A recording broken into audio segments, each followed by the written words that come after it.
Comrade Saruwaka vari kunzi varohwa nepfuti vakafa nhasi munyika yeSouth Africa muPretoria. Hazvina kumira zvakanaka mhuri yeZimbabwe yamakadai kuteerera panguva dzino. Ndiyo zvakare channel yenyu inonzi Kulian TV patinokupai maupdates nhau nezvinhu zvakasiyana siyana zvinenge zvichiitika nekutora nzvimbo munyika yekwedu.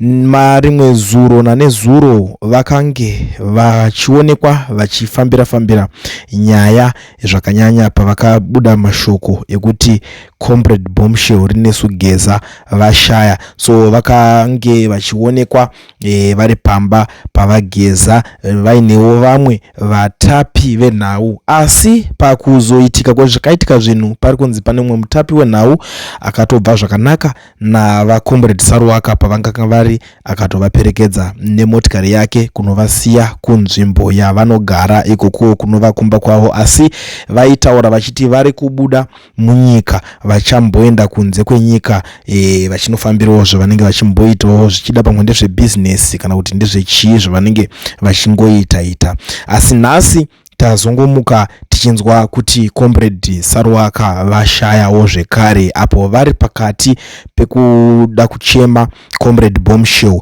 Geza.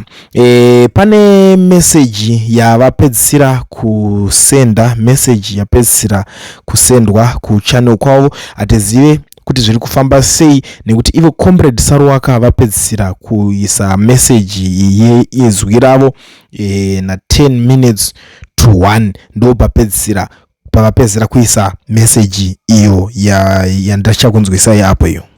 Masura sei comrades. Just a quick update. Wemuri wari kutizivisa kuti urongwa hwakajeka tinokwanisa kuwana from Monday. Zvichakadaro havana kugumira ipapo. Pane mamwewo mamessages enge ave kungosendwa imomo mugroup mavo, asi tinoziva ivo vanotaura kuti vanoshanda nechikwata chema admins avanobatsirana navo kuita izvo WhatsApp channel yavo. Pane message yabva kupedzisira kusendwa yichinzvoni a lot of opposition leaders and generals have succumbed to ED cancer. This is a tool used by ED to silence his critics. ED must be held accountable for these assassinations. Failure to confront him will be catastrophic to all his critics. Forewarned is forearmed.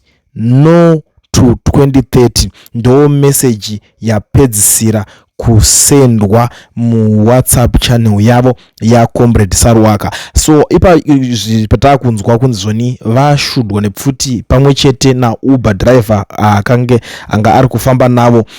Ndo patisiri kunzwisisa kuti zvinhu zviri kumbofamba sei, chii chiri kumboitika ku Pretoria uko. Zvinova zvinhu zviri kuti vhundutsa zvakanyanya kuti inyaya dzipi dzakuitikawo dzakutora nzvimbo ipapapa kuti tichaziva kuti ndianani vari kumbofambira nyaya idzodzi. Ndakambotaura nyaya iyi ndikati zvoni tikada kutarisa even ma-informers awandisa munyika yeSouth Africa uzozive kuti uyo ndiani ari kuita nezvei, ari kumbonyatsoraramawo achiita zvipi imomo.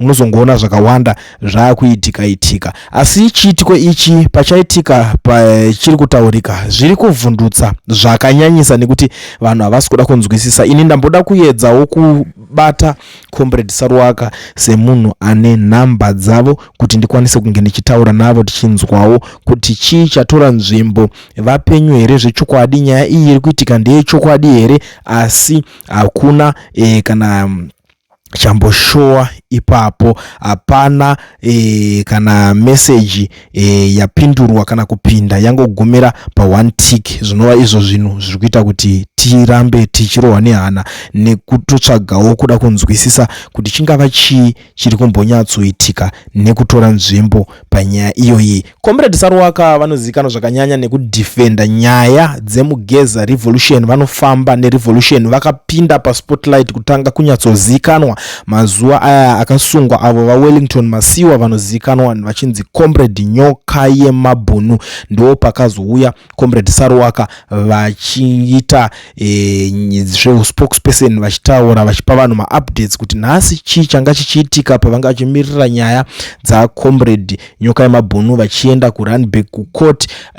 Vakatora nguva yakareba vachipa maupdates nekuzivisa vanhu kuti zvinhu zvakange zviri kufamba sei. Vakazobviswa paspokesperson wekunge vachitaurira nekuzivisa maZimbabweans ipapo mushure mekunge pamboita dambudziko pachinzoni pane mari dziri kusafamba zvakanaka, mari dziri kunzi hadzina kufamba zvinonzwisisika, pari kunzi pakaleka accountability ipapo. Saka zvinova zvinhu zvakazokonzeresa nekuti mamwe malawyers achiti hatina kupiwa mari, hatina kubhadharwa, zvakawanda zvaingotaurika panguva iyoyo. Ndo pavakazobuditswa even muWhatsApp channel yaComrade Nyoka Yemabhunu.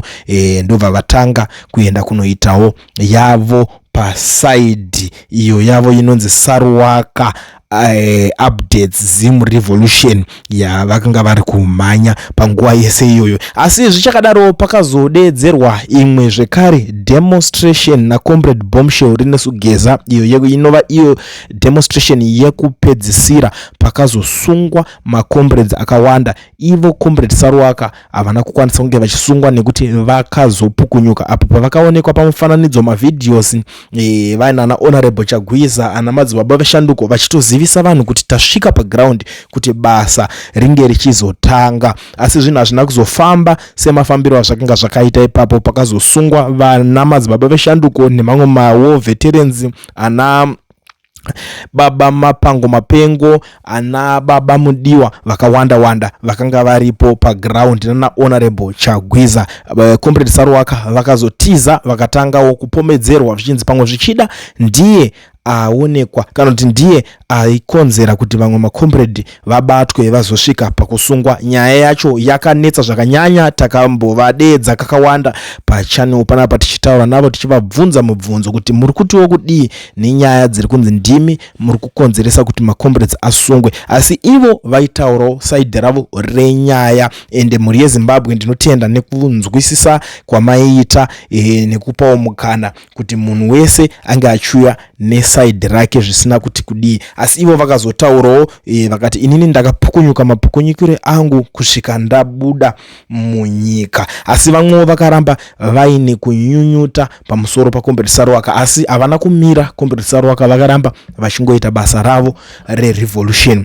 Nezuro ndizuro pano ndo patiri kunzwa kuti Comrade Bombshell Rinetsugeza vashaya, apo patakaona Comrade Saruwaka vakabva vamhanya vakanobudikira pamba paComrade Rinetsugeza, apo pamba pakange pasiri kutozikanwa chero nenyika yese kuti ndepapi izvi zviri kumbofamba sei, nekuti even vageza vacho vaitsvagwa kwese kwese asi havana kukwanisa kunge vachibatika. Saka zvakatovhundutsawo even vanhu kuti vanhu ava vatori connected zvekutosvika pakudaro.